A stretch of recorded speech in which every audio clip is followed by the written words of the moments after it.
It's crazy that no one tells you when a friendship is ending. There is no breakup conversation, no final argument, no dramatic goodbye. Sometimes you just notice that they stop telling you things. They start taking a day or two to reply to your texts. The replies start getting shorter. The invitations disappear. They don't share the nice moments with you anymore. You're still friends on paper, but somehow you are not more part of their life. And the uncomfortable truth is that most friendships don't end because something happened. They end because something changed. You changed.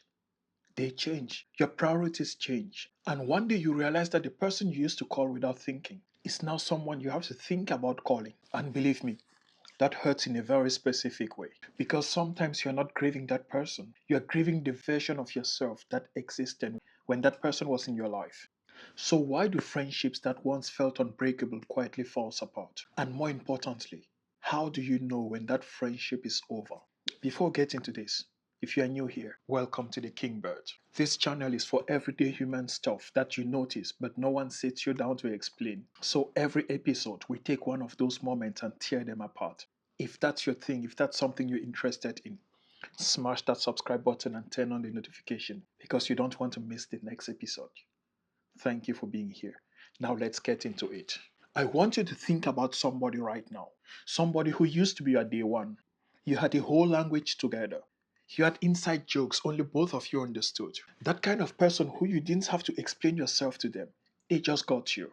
Now everything has changed. Maybe once in a while you like their status here or comment on their post there. Maybe you meet somewhere and the reception or the greetings were warm but somehow awkward. Maybe you don't even know what city they live in now or what they do for work. And as you are thinking about this person, what's messing your brain up is that there was no fight. There was no blow up. There was no final text saying it's done between us. It just stopped. And I know now you're thinking, you're asking yourself, but what really happened? That's why we are going to talk about today. Now, here's the uncomfortable truth people don't always want to agree. Friendships are always built on circumstances, never by choice. A lot of friendships you think you choose were actually built by proximity. You were in the same dorm floor, you were in the same neighborhood, you went to the same school, you walk in the same place, you go to the same gym. And that's the truth. Most of the time, we grow close to people because we keep bumping into them. And that's how we make friends. We don't make friends because a group of strangers were put in front of you, in a crowd in front of you, and then you had to choose, like, this is my friend, this is going to be my friend, and this is going to be my friend. No, that's not how it works. It's always by proximity. There is always something in common that brings you together. Maybe it's environment, maybe it's geography, maybe it's work, maybe it's social events, but there is always something in common. And that's not a bad thing because the best friendships in the world always starts like this. So the most important thing to note is that friendship is always built by two things: bond and circumstances. Change your job, finish your school, change your city, change that proximity, and all of a sudden you have not only removed a schedule, or you've not only removed what used to bring you guys together, but you have removed one of the main pillars of that friendship. So when someone says we just drifted, that's not true. What changed is that one of the main architecture of that friendship was removed. The daily contact that manufactured hundreds of special moments every week. Not more there. Walking to the same car together, sitting on the same lunch table together. That engine is not more there. And most friendships are not built to survive without that engine. When it's not more there, the friendship dies. And it's not a bad thing. The second thing to know is that every friendship runs on reciprocity. You text, they text back. You show up, they show up as well. And no one is literally counting until the day the balance tips. And then it gets human. No one is sending a text saying, I initiated contact the last 6 times. You didn't even do it one time. We have to talk about this. No one is doing that. Instead, what happens? It's quieter and a little bit sadder. You just stop initiating. And it's done not out of anger, it's done out of self protection. Some part of you doesn't want to keep finding out that you care more than they do. And it hurts. And the crazy part is that sometimes the other person does not even have an idea of what's happening. From their side, nothing changed.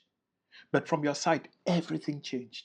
And that's a huge mismatch. One person is experiencing an ending, the other person experiencing nothing at all. Now, another thing that pulls friendship apart is that you grow in different directions, and that's not an insult. Friendships are often built around a version of you when you were single, the you who partied on weekends, the you who worked that job, The you who lived in that city, the you who was in that season of figuring out yourself. When you change, maybe you got married, maybe you had kids, maybe you changed your job, maybe you moved to a different city, maybe you just grew, and then friendship that was built on the old version of you did not upgrade, or it doesn't upgrade automatically. Sometimes your friends grow with you, but a lot of times one person changes speed and the other one doesn't. And suddenly, both of you are standing in two different chapters of life, trying to have the same conversation you used to have 5 years ago. And it doesn't land anymore because you can't understand each other anymore. And that's not betrayal.